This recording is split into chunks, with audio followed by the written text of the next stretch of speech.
Hello my dear students, ಹೇಗಿದ್ದೀರಾ ಎಲ್ಲರೂ? Welcome to Pallavi tutorials. ಮಕ್ಕಳೇ, ಈ ಒಂದು ವಿಡಿಯೋದಲ್ಲಿ ಸೆಕೆಂಡ್ PUC ಎಕನಾಮಿಕ್ಸಿಗೆ ಸಂಬಂಧಪಟ್ಟಾಗೆ ಮಾಡೆಲ್ ಕ್ವೆಶ್ಚನ್ ಪೇಪರಲ್ಲಿ ಕೇಳಿರುವಂತಹ 2025-26 ಸೀರೀಸಲ್ಲಿ ಸೆಕ್ಷನ್ ಸಿಯಲ್ಲಿ ಕೇಳಿರುವ 4 ಮಾರ್ಕ್ಸಿನ ಒಂದು ಇಂಪಾರ್ಟೆಂಟ್ ಪ್ರಾಬ್ಲಮ್ಗೆ ಆನ್ಸರ್ನ ಹೇಳ್ಕೊಡ್ತಾ ಇದ್ದೀನಿ. That is price elasticity of ಸಪ್ಲೈನ ಕಂಡುಹಿಡಿಯುವಂತಹ ಒಂದು ಪ್ರಾಬ್ಲಮ್ಮು. ನಿಮಗೆ ಟೋಟಲ್ ಆಗಿ 3 ಮಾಡೆಲ್ ಕ್ವೆಶ್ಚನ್ ಪೇಪರ್ ರಿಲೀಸ್ ಮಾಡಿದಾರಲ್ಲ, ಅದರಲ್ಲಿ 2 ಪೇಪರಲ್ಲಿ ಈ ಒಂದು ಕಾನ್ಸೆಪ್ಟು ರೈಸ್ ಆಗಿದೆ. ಒಂದು ಪ್ರೈಸ್ ಎಲಾಸ್ಟಿಸಿಟಿ ಆಫ್ ಸಪ್ಲೈ ಕೇಳಿದ್ದಾರೆ, ಇನ್ನೊಂದು ಕಡೆ ಪ್ರೈಸ್ ಎಲಾಸ್ಟಿಸಿಟಿ ಆಫ್ ಡಿಮ್ಯಾಂಡ್ ಕೇಳಿದ್ದಾರೆ. ಎರಡಕ್ಕೂ ಒಂದೇ ಫಾರ್ಮುಲಾ, ಬಟ್ ಒಂದು ಡಿಮ್ಯಾಂಡ್ ಅಂತ ಕೇಳಿದರೆ ಅದು ಸೆಕೆಂಡ್ ಚಾಪ್ಟರಿಂದ ಆಗಿರುತ್ತೆ, ಸಪ್ಲೈ ಅಂತ ಕೇಳಿದರೆ ಅದು 4th ಚಾಪ್ಟರಿನ ಮೇಲೆ ಕೇಳಿರುವಂತಹ ಕ್ವಶನ್ ಆಗಿರುತ್ತೆ. ಓಕೆನಾ? ನಿಮಗೆ ಗೊತ್ತಿದೆ, 3 ಪೇಪರ್ಗೂ ಪಾರ್ಟ್ ಬಿ ವರೆಗೂ ಕೂಡ ಆನ್ಸರ್ನ ಅಪ್ಲೋಡ್ ಮಾಡಿದ್ದೀನಿ. ಆ ವಿಡಿಯೋನ ವಾಚ್ ಮಾಡಿಲ್ಲ ಅಂತ ಹೇಳಿದ್ರೆ ವಾಚ್ ಮಾಡಿ. ಅದಾದ ನಂತರ ಮಾಡೆಲ್ ಕ್ವೆಶ್ಚನ್ ಪೇಪರ್ 1ನಲ್ಲಿ ಇರುವಂತಹ ಪಾರ್ಟ್ ಸಿಯಲ್ಲಿ ಇರುವ 4 ಮಾರ್ಕ್ಸಿನ important topic calculation of market demand ಯಾವ ರೀತಿಯಾಗಿ ಕ್ಯಾಲ್ಕುಲೇಟ್ ಮಾಡಬೇಕು ಅಂತ ಹೇಳ್ಕೊಂಡು ಈಸಿಯಾಗಿ ಹೇಳ್ಕೊಟ್ಟಿದ್ದೀನಿ. ಅದು ಪ್ರಾಬ್ಲಮ್ ನಂಬರ್ 1 ಆಗಿರುತ್ತೆ. ಸೊ ನಿಮಗೆ ಕಂಟಿನ್ಯೂಯಸ್ ಆಗಿ ವೀಡಿಯೋಸ್ಗಳನ್ನ ಅಪ್ಲೋಡ್ ಮಾಡ್ತೀನಿ. ಸೆಕೆಂಡ್ PUC ಎಕನಾಮಿಕ್ಸ್ ಪ್ರಾಬ್ಲಮಿಗೆ ಸಂಬಂಧಪಟ್ಟಾಗೆ ಅಂತ ಹೇಳ್ಕೊಂಡು ಹೇಳಿದ್ದೀನಿ. ಇಂಗ್ಲೀಷ್ ಮೀಡಿಯಮ್ಗೆ, ಕನ್ನಡ ಮೀಡಿಯಮಿಗೆ ಆಲ್ರೆಡಿ ಅಪ್ಲೋಡ್ ಮಾಡಿಬಿಟ್ಟಿದ್ದೀನಿ. ಸೊ ಇದು ಪ್ರಾಬ್ಲಮ್ ನಂಬರ್ 2 ಆಗಿರುತ್ತೆ. ಇಲ್ಲಿ ಹೇಳ್ಕೊಡ್ತಾ ಇರುವಂಥ ಪ್ರಾಬ್ಲಮ್ಮು ಯಾವುದು ಅಂತ ಹೇಳಿದ್ರೆ ಪ್ರೈಸ್ ಎಲಾಸ್ಟಿಸಿಟಿ ಆಫ್ ಸಪ್ಲೈಗೆ ಸಂಬಂಧಪಟ್ಟಂತೆ ಪ್ರಾಬ್ಲಮ್ಮು. ಕ್ವಶನ್ನ ಯಾವ ರೀತಿಯಾಗಿ ಕೇಳಿದ್ದಾರೆ ಅನ್ನೋದನ್ನು ನೋಡ್ಕೊಳ್ಳಿ. ಪಾರ್ಟ್ ಸಿಯಲ್ಲಿ 29th ಕ್ವಶನ್ನು, assume that 100 balls are produced by the firm at the market price ₹5. ಇದು ಪ್ರೈಸು ಅಲ್ವಾ? ಪ್ರೈಸ್ ಎಷ್ಟಂತೆ? 5. 100 balls ಅಂತ ಏನಿದೆ ಇದು ಕ್ವಾಂಟಿಟಿ, ಫಸ್ಟ್ ಕ್ವಾಂಟಿಟಿ. ಇವಾಗ ಹೇಳಿ, ₹5 ಇದ್ದಾಗ ಎಷ್ಟು ಬಾಲ್ಸನ್ನ ಪ್ರೊಡ್ಯೂಸ್ ಮಾಡಿದೆ ಫರ್ಮು? 100 ಬಾಲ್ಸನ್ನ ಪ್ರೊಡ್ಯೂಸ್ ಮಾಡಿದೆ. ಫಾರ್ ಈಚ್ ಬಾಲ್, ಒಂದು ಬಾಲ್ಗೆ ₹5 ಆಯಿತು. When the price of ball rises to ₹15, ಅಂದರೆ ಪ್ರೈಸ್ 2. ಇದು ಪ್ರೈಸ್ 1, ಫಸ್ಟ್ ಪ್ರೈಸು ₹5 ಇತ್ತು, ಕ್ವಾಂಟಿಟಿ 100 ಬಾಲ್ ಆಗಿತ್ತು. ಯಾವಾಗ 15ಗೆ ಇನ್ಕ್ರೀಸ್ ಮಾಡಿದ್ರು ಆವಾಗ ಏನಾಯಿತು? 1000 balls ಆಯಿತು. ಇದು ಕೂಡ ಎಗೈನ್ ಕ್ವಾಂಟಿಟಿನೇ ಆಗಿರುತ್ತೆ, ಬಟ್ ಕ್ವಾಂಟಿಟಿ 2. ಹೇಗೆ? ಇವಾಗ ಪ್ರೈಸು 5 ಇದ್ದಾಗ, ಕರೆಕ್ಟಾ? ಪ್ರೈಸು 5 ಇದ್ದಾಗ ಕ್ವಾಂಟಿಟಿ ಅಂತ ಹೇಳಿದ್ರೆ ಬಾಲ್ಸು ಎಷ್ಟು ಪ್ರೊಡ್ಯೂಸ್ ಮಾಡಿದ್ದಾರೆ? 100 ಪ್ರೊಡ್ಯೂಸ್ ಮಾಡಿದ್ದಾರೆ. ಅದೇ ₹15 ಆದಾಗ ಎಷ್ಟು ಬಾಲ್ಸನ್ನ ಇನ್ಕ್ರೀಸ್ ಮಾಡಿದ್ದಾರೆ? 1000 ಬಾಲ್ಸಿಗೆ ಇನ್ಕ್ರೀಸ್ ಮಾಡಿದ್ದಾರೆ. ನೀವೇನು ಮಾಡಬೇಕು? ಪ್ರೈಸ್ ಎಲಾಸ್ಟಿಸಿಟಿ ಆಫ್ ಸಪ್ಲೈ ಕಂಡುಹಿಡಿಬೇಕು ಅಂತ ಹೇಳಿದ್ರೆ PESನ ನೀವು ಫೈಂಡ್ ಔಟ್ ಮಾಡಬೇಕು. ನಿಮಗೆ 4 ಮಾರ್ಕ್ಸು ಸಿಗುತ್ತೆ. ಓಕೆ ಅಲ್ವಾ? ಸೊ ಯಾವ ರೀತಿಯಾಗಿ ಕ್ಯಾಲ್ಕುಲೇಟ್ ಮಾಡಬೇಕು ಅನ್ನೋದಕ್ಕೆ ಈಸಿಯಾಗಿ ಹೇಳ್ಕೊಡ್ತಾ ಇದ್ದೀನಿ ನೋಡಿ. Problem number 2.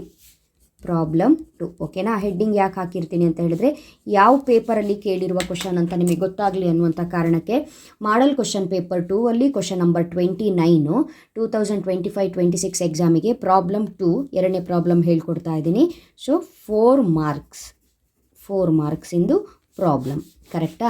ಸೊ ಇವಾಗ ಆನ್ಸರ್ನ ಸ್ಟಾರ್ಟ್ ಮಾಡ್ತಾ ಇದ್ದೀವಿ.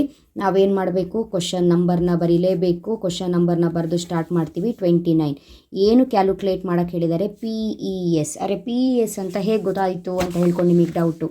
Find the price elasticity of supply. PES ಕ್ವಶನಲ್ಲೇ ಇದೆ, PES ಅಂತ ಹೇಳ್ಕೊಂಡು.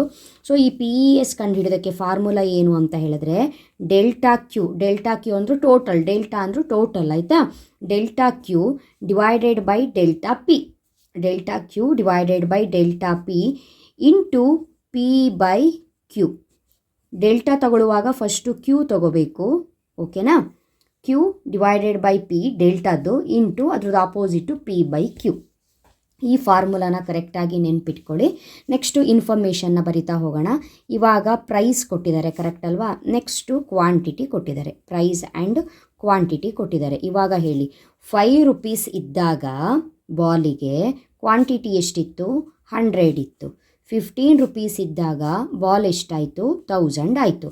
ಈ 5 ಅನ್ನೋದು P1, 15 ಅನ್ನೋದು P2, ಅಂದರೆ first prize second price. Quantity, first quantity Q1, second quantity Q2. ₹5 ಇದ್ದಾಗ 100 ಏನಿತ್ತು? ಇದು P1, Q1, ಇದು P2, Q2, ಕರೆಕ್ಟಾ? ಈಗ ನಾವು ಫಾರ್ಮುಲಕ್ಕೆ ಅಪ್ಲೈ ಮಾಡ್ತಾ ಹೋಗೋಣ. Delta Q divided by delta P into P/Q. ಇದು ನಮ್ಮ ಫಾರ್ಮುಲಾ. ಫಸ್ಟ್ ನಾವೇನು ಮಾಡೋಣ? ಡೆಲ್ಟಾನ ಬಿಡಿಸೋಣ. ಡೆಲ್ಟಾ ಬಿಡಿಸೋದು ಹೇಗೆ? ಡೆಲ್ಟಾ ಕ್ಯೂ ಅಂತ ಹೇಳಿದ್ರೆ Q2 ಮೈನಸ್ Q1 ಎರಡೂ ಕ್ಯೂ ತಗೋಬೇಕು. ಡೆಲ್ಟಾ ಪಿ ಅಂತ ಹೇಳಿದ್ರೆ, ಓಕೆನಾ? ಡೆಲ್ಟಾ ಪಿ ಅಂತ ಹೇಳಿದರೆ P2 ಮೈನಸ್ P1 ಅಂತ ಅರ್ಥ, ಇಂಟು ಈ P/Q ಏನಿದೆ ಅದನ್ನು ಹಾಗೆ ಬರ್ಕೊಳ್ಳಿ. ಇಷ್ಟು ಬರ್ಕೊಂಡಾಯ್ತಾ. ಇಷ್ಟು ಬರೆದಾದ್ರ ಮೇಲೆ ಇವಾಗ ಇಲ್ಲಿ ನೆನಪಿರಲಿ, ಇಲ್ಲಿ ಪಿ ಬೈ ಕ್ಯೂ ಅಂತ ಇದೆ ಅಲ್ಲ, ಇಲ್ಲಿ 2 ಪಿ ಇದೆ 2 ಕ್ಯೂ ಇದೆ ನಿಮಗೆ ಕೊಟ್ಟಿರೋದ್ರಲ್ಲಿ. ಇಲ್ಲಿ ಏನೂ ಇಲ್ಲ ಅಂದರೂ 1 ಇದೆ ಅಂತಲೇ ಅರ್ಥ. ಇದು ಫಸ್ಟು ಪಿ, ಇದು ಫಸ್ಟ್ ಕ್ಯೂ ಆಗಿರುತ್ತೆ.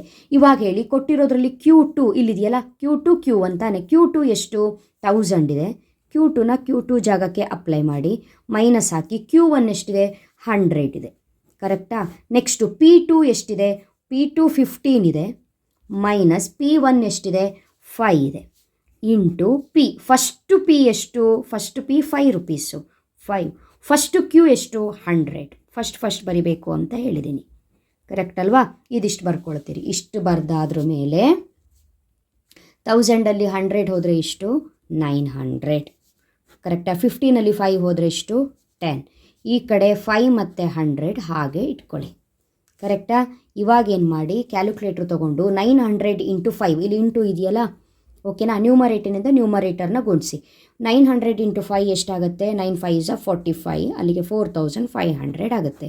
ಕೆಳಗಡೆ 10 ಇಂಟು 100 ಎಷ್ಟಾಗುತ್ತೆ, 1000 ಆಗುತ್ತೆ. ಕರೆಕ್ಟಾ ಮಕ್ಕಳೇ? ಕ್ಯಾಲ್ಕುಲೇಟರ್ ಡೈರೆಕ್ಟಾಗಿ ಕೊಟ್ಟು ನೀವು ಆನ್ಸರ್ನ ಬರಿಬೋದು. ಇವಾಗ ಈ ಝೀರೋ ಕ್ಯಾನ್ಸಲ್ ಆಗುತ್ತೆ. ನೀವು ಕ್ಯಾನ್ಸಲ್ ಆದರೂ ಮಾಡಿ ಅಥವಾ ಡೈರೆಕ್ಟಾಗಿ ಕ್ಯಾಲ್ಕುಲೇಟ್ರಲ್ಲಿ ಕೊಡಿ. 4500 ಡಿವೈಡೆಡ್ ಬೈ 1000 ಅಂತ ಕೊಟ್ಟರು ನಡೆಯುತ್ತೆ. 45 ಡಿವೈಡೆಡ್ ಬೈ 10 ಅಂತ ಕೊಟ್ಟರು ನಡೆಯುತ್ತೆ.